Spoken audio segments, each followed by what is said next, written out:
Hi everyone, আজকে চলে এসেছি ঘুরতে একটু এই রানীগ্রামের নতুন রিসর্টে। এখানে একটা নতুন রিসর্ট খোলা হয়েছে।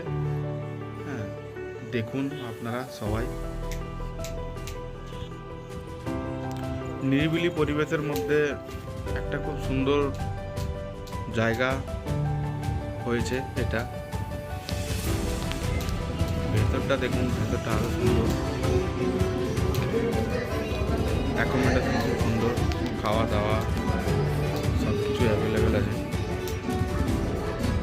ভেতরটা খুব সুন্দর না? আপনারা এসে ঘুরে যেতে পারেন। এই রানীগ্রামের রাস্তা গাঙ্গুড়ি থেকে বাঁ দিকে টার্ন নিয়ে সোজা চলে এলে দেখতে পাবেন।